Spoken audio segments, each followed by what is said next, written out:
UK customs officers are at war with smugglers in the ports, airports and at sea.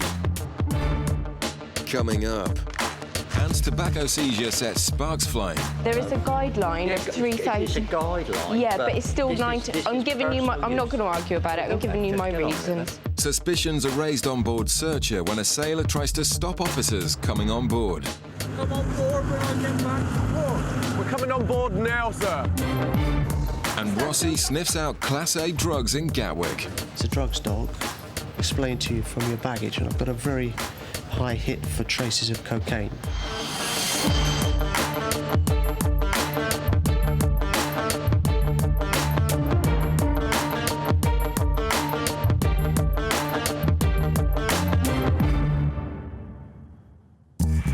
Customs officers are always on high alert for bootleggers using cheap flights to bring in tobacco to sell illegally on the UK's booming black market.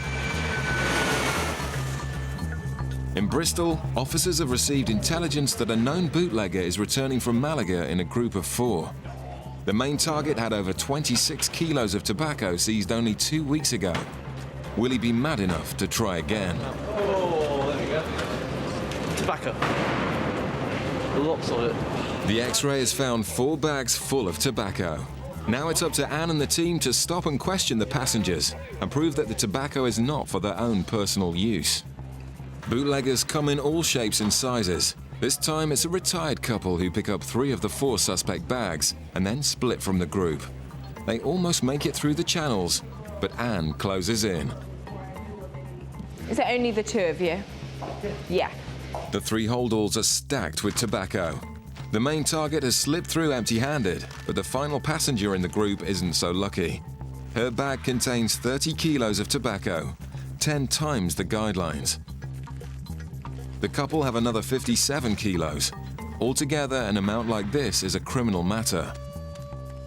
No wonder they're pretending not to know each other. Okay, I'm just going to do a couple of checks on your passport a minute.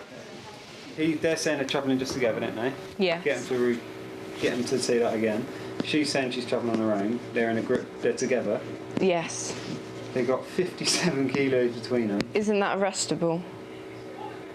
Could be. Only if we can tie them in together. Tying the passengers to each other proves a little easier than Anne and Joe expected. Are you together or do you know each other? Well, we've come together. Are you travelling together? You're travelling together, okay. They've all just admitted that they're travelling together because they were talking to each other. Did they say that initially when you stopped? No, he lied. Travelling by himself. Yeah. So obviously I don't believe that this sort of amount can be for your own personal use. Believe that. The sheer amount that you've brought in. I've never had any trouble with the police, never had any trouble with the customs. We smoke tobacco, and that is for our use. They have enough tobacco to last 14 years, but it was split between 3 passengers, so it won't be treated as criminal. But they will now be interviewed to decide the fate of the tobacco. I do not believe for 1 minute that that is for their own personal use. Even if they were smoking, 100 cigarettes a day. He seems pretty adamant that he's done nothing wrong, and that's right. That's the most I've seen come through the airport in the last couple of years, I must say. At this point, most bootleggers simply admit defeat and abandon their goods. But this passenger decides he won't go down without a fight. In Gatwick, sniffer dog Rossi and his handler Claire are targeting another Spanish flight, this time for Class A drugs.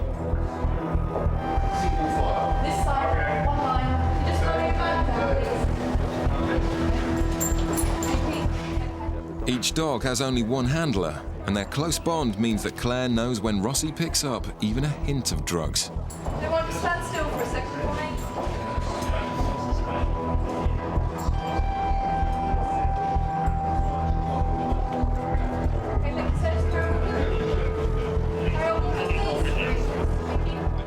The passenger is intercepted and seems very nervous, but Andy's bag search finds nothing. What's that? Just a charm. Yeah. Not convinced, Andy swabs the bag for drugs and picks up a massive hit for cocaine. Quick chat with him. He's he's very, very nervous. And taken an iron track off there, got a hit of 4, so I'm going to get an SOP in him, but I wouldn't be surprised if he's got something on him. Okay. All right? All right. Okay. It seems Rossi and Claire were right. So Andy confronts the passenger with the evidence. It's a drugs dog. I've spoken to you. You seem very nervous, okay? I've taken a swab, as I explained to you, from your baggage, and I've got a very high hit for traces of cocaine. So what I want to do is search you to make sure you have nothing on you. No problem, sir. Okay, you No understand problem, that? sir. Yes, yes, okay. no problem. Do you have No any worries. objections to that? Pardon, You have sir? any objection? Any problem with that? No, you okay, can check good. me everything that you want. Okay. Come this way. The passenger is playing innocent, but the search of person will prove if he's telling the truth.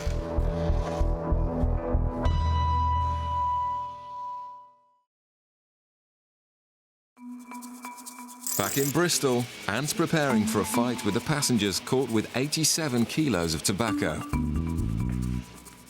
They have enough tobacco to last a heavily addicted smoker 14 years, but neither have yet asked for a cigarette. You said that I took an hour to write up my notebook. No, you left us outside waiting for it. Yeah, you actually said that I took an hour to write up my notebook. That were your. I said, my specific words were, you left us sitting out there for an hour in the freezing cold. Well, I you did went not to write say, but don't, let's get it straight. Okay, well, you Little I tell you girl, what. if you're no, going to write... don't try and intimidate me. You are intimidating me. No, Little not girl, at all. you write I've it just been properly. straight with you. You do your job properly, or don't do it at all. Bring somebody else Look, in. if and you're don't do going what to they're take doing. this attitude, Yes. I'm not going to interview you. Don't I'll then. invite you back at a different date when you calm you down. come to my house and interview me. if you No, invite me that back. doesn't happen. Well, I'm you bring sorry. somebody else then. Until you're prepared to speak to me in a Well, proper don't manner, miss I my won't husband. deal with you. What planet are you on, for goodness sake? You people, get to the dock, stop the people coming in. Do your job. Okay. So You don't do the little end. You're like policemen who pick people up for parking. Catch the criminals. We're not criminals. Well, actually, it's a very large quantity of cigarettes. Wait, no, it's tobacco. You want to get that right. But it is not a large quantity It for is a somebody large that smokes quantity. all the time. It is 2 people. Really? It's You a- smoke, do you? It's a large quantity. Do you smoke, do It's you? irrelevant what No, it is, because you're telling me it's a large quantity. I'm saying, do you smoke? No, You're I not don't. qualified to judge, are you? I am, because No, I'm you're not. present. Bring somebody in that's qualified to judge. You don't smoke. You don't know how much tobacco goes in the rollie, do you? Yes. You haven't got a clue. Well, look. Right. I'm So not- anyway, go away. Bring the little girl back with what I've just said. No, you don't speak to us like that. Why not? This is disgraceful, and it will not end here, I can tell you. We are not criminals. You are treating us like criminals. Picking out the criminals amongst the innocent passengers is a skill that comes only from experience. And customs officers in Gatwick have seen it all when it comes to the risks smugglers will take to make money from drugs. One smuggler that stands out from all the rest is Paul Brady. Well, when I stopped Mr. Brady in the Green Channel, I examined his baggage and found really nothing of customs interest at all. But there was something about him that I wasn't satisfied with. And generally, if somebody hasn't got anything in their baggage of customs interest, then they may have smuggled it elsewhere. So Mr. Brady was then taken to a private room and he was searched. The body search found nothing, so suspicions now centred on what Brady might have hidden inside his body. A sample of urine was taken from him and tested on our machine at Gatwick, and the result indicated the presence of cocaine inside of his body. And I then arrested him on suspicion of importing a controlled drug into the UK, concealed internally. Officers wanted to X-ray Brady to prove he'd swallowed packages of cocaine, but he refused. Instead, he was detained in a Gatwick custody cell while officers waited for the evidence to emerge. Brady had begun a waiting game that would go down in customs history. He was refusing to eat any food. He refused to drink any drinks that we provided to him unless it was a can of Coke which he could open himself, and that's all he would do. And of course this went on and on. Without food, it soon became a week without him going to the toilet. But officers had Brady under 24-hour surveillance to ensure none of the vital evidence was missed. we had to have grounds to keep him in our custody when we had to go in front of the magistrate every 7 days. One of the things we did was to iron scan his suit, and this indicated whether we still may have the cocaine level was actually going up, which it was. After 3 weeks, and with drugs seeping into his system, they began to fear for Brady's life, but he refused to give in. It would only take a very small amount to actually kill the person outright, so it's a dangerous thing to do anyway. After a staggering 48 days of defiance, it was the smell of the custody officer's lunch which finally forced Brady to crack. After 48 days, I was actually off shift and I was at home, and I had a call from my main manager at Gatwick, who telephoned me to said yes, he's produced. So it was quite an emotional time, and I still feel quite emotional talking about it now. So it was sort of relief. Consuming his first meal for 7 weeks, the officers wouldn't have to wait long to get their hands on the evidence. And it just gave in completely, so he must have been absolutely starving, but obviously the body couldn't take it. And I had to sit with him along with my colleagues to recover the remaining packages from his body. The stubbornness of Brady was beaten only by the determination of the officers at Gatwick. I mean, give him his due, he gave it a good try, didn't he? And he pleaded the only thing he could do best, which was to plead guilty at Croydon Crown Court, where the judge gave him the sentence of 5 years. And that's something I'm proud of, you know, so it was good. In Gatwick, Andy's search of person has identified the cause of the positive cocaine hit. The man has confessed to using cocaine whilst in Spain. So you say the reason for the high reading that we got here was because you had a couple of lines of coke yesterday? Oh, okay. Yeah? Is that correct? Yeah. Yeah, it's quite high. You use it quite regularly? No, not very much, actually. Okay. Not very much. Having confessed to using cocaine abroad, the man's now trying to avoid trouble. Came up with a very high reading for cocaine. When I put that to him, just inside the room there, why that would be, he said, well, he had a couple of lines of coke yesterday with his girlfriend, which would do the trick. So stripped him off, nothing there at all, and gradually calmed down once he realised that that was what we were going to do. So, No guilt, yeah? thank you. Welcome. Bye. The high reading was from personal use, so a disappointed Andy has to let him go. So, nothing today, maybe next time.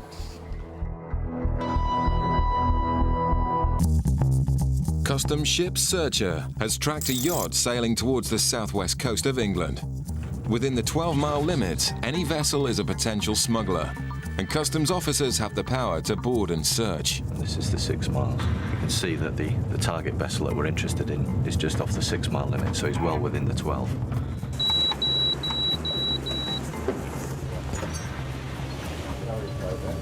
What's using the blade? The cutter launches the high-speed rib team from the stern, giving the yacht no time to hide any goods on board or jettison any drugs into the sea.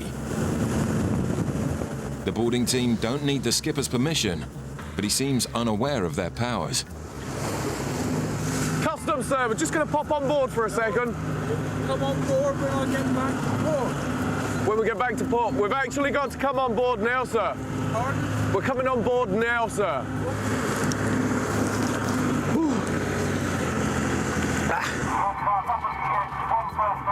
How long have you been over in the Scillies?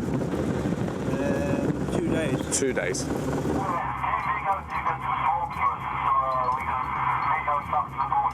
I can hear the rib crew saying they're going to take some swabs on board the vessel, some iron track swabs, and then they're going to bring them back to the cutter, and we can test to see if there's any traces of narcotics or explosives on the yacht. To avoid upsetting innocent sailors as much as possible, the drug swabs quickly identify any wrongdoing.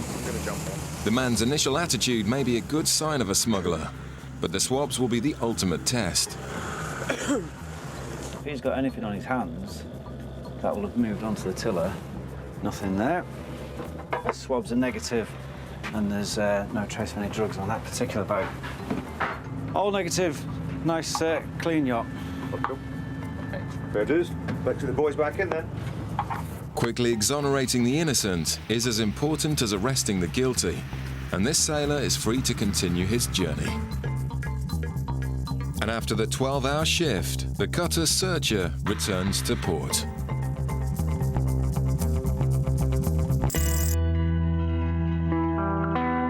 Meanwhile, in Gatwick, police have arrested a man as he stepped off a flight from the Caribbean. His problems get worse when the officers bring him through customs. He's dressed very smartly. Why is he wearing a suit? Haven't found that out yet. Was he sitting in economy or was he flying Virgin upper class? Why did he wear a suit? No one else in the flight's wearing a suit. But, we'll find out. We'll ask him a few questions. Well, what's happened is that the police had warrants, outstanding warrants for this man. And as soon as he came off the plane, they arrested him at that stage. And they brought him up here. And as the flight is one which has brought previous jobs to us, shall we say, they asked us if we wanted to have a look through his luggage. And the obvious thing is that given the risk of drugs coming in from there, we said yes. So we've gone through the luggage, and what we want to do now is just to make sure he's got no drugs on his person. Many smugglers try hard to look innocent, and Chris asks permission to do a body search. He's arrived on a flight from Montego Bay. And as you can see, he's probably the most smartly dressed guy on the flight, dressed in a suit, which is ostensibly a holiday destination. It seems as though he's got various layers on as well. Yeah. So I just want to rub him down, make sure there's nothing under all those layers. That's fine, Chris. Yeah, 8:15. Thank you. Cheers. Thanks very much. Okay, if you come this out way. with us as well? Stay with him. Right, if you can follow us. Okay. Catching drug smugglers is a daily occurrence at Gatwick, and officers find packages in a variety of places. The strip search is as uninvasive as possible, but it's an uncomfortable experience, especially when Jeff discovers the initial reason for the man's arrest.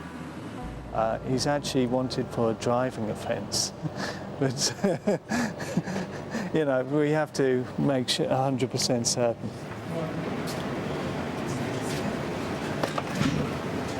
So we did a quick search and nothing was found, so we've handed him back to the police. He's been rearrested and taken back down to the station. This man isn't a smuggler and leaves cooperatively with the police.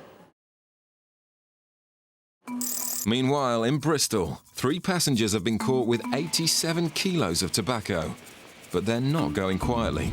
You have treated us really badly, really badly, like we've done something wrong. Until you're prepared to speak to me in a proper manner, I won't deal with you. It's the biggest haul the team have seen in years, but the man is adamant it's not being brought in to sell on the black market. Anne's decided to interview the man to see if he's telling the truth. If not, the £11,000 worth of tobacco will all be seized and destroyed. How much do you smoke a week on average? So, 2-3 packs a day, so... 2 or 3 50-gram packs? Yeah, generally 2. Okay. So. How many cigarettes do you tend to make from one 50-gram pouch of tobacco? What could you get to? 30. Okay. Have one 50-gram pouch. On a good day, he gets 20 out of it. Okay, sorry. He would expect those goods to last him 9 to 10 months. All right, give him the benefit of the doubt. 30 kilos are for him. Yeah. That's 600 pouches, and he reckons 10 months. Yeah. Definitely not longer than a year. Because he bought the same amount last year. And That means he's going to be smoking 8.5 pouches a week. Totally and utterly ridiculous. Oh, he says he smokes 2 pouches a day. 2 to 3 pouches a day. A day? The only thing I haven't asked yet is about rolling. Because are we allowed to ask that? Are we? What do you mean? Get him to roll you one? Yeah. Yeah. I'm going to ask you to roll one of these for me. Really? I'm Yeah. not playing any silly games. Well, you've said that you can roll. Listen, look, I've been very good. I've played the game. Yeah, You've but asked I'm not all your asking. questions. You've asked, and if you really think at 65 years old I've smoked all my life, I'm now going to play a silly game. I'm asking you to roll one cigarette. No way. I'm not being silly. No way. That's insulting. The two other passengers have had their goods seized. And now the moment of truth. Anne has to decide if the angry passenger gets to keep his tobacco. And he's not going to be happy. I've looked over what has been said today, and you failed to satisfy me that the tobacco is for your own use for the following reasons. I'll give you the reasons. One, the excessive quantity is actually 9 times over the guideline of what you are supposed to bring in from an... Not what I'm supposed to smoke, yeah, fine. When you say guideline... Yeah, there is a guideline of 3,000... It's a guideline. Yeah, but it's still 9... I'm giving you my... I'm not going to argue about it. I'm giving you my reasons. Consumption, 3 pouches a day is grossly excessive. Right, yeah, okay, go on. Right, you're going to tell me what to smoke You've got no smoking paraphernalia at all. That's correct. You refuse to roll a cigarette for no reason. Correct. Not for no reason. I made it clear it's not to you credible. that I'm not going to demonstrate. Okay, fine. You refuse drink to a cup of tea. I didn't ask talking you a to bottle of wine. drink No, a I'm cup of telling tea. you that. You asked me to do something just as benign. Look, can you just listen, please? Just sign it, please, and we can get to the court. Right. It's not credible to import this quantity when travelling again in 3 weeks. Yeah. Inconsistencies in your account. You actually said... Inconsistencies in my account? Just let me finish, yeah, go on, right? let's hear it. You actually said that on the same flight, your son and a female friend of his travelled, whereas your wife told Mr. Hanlon that nobody else that you knew travelled. That is the point. That is the point. If we were travelling on We're our not going own? to...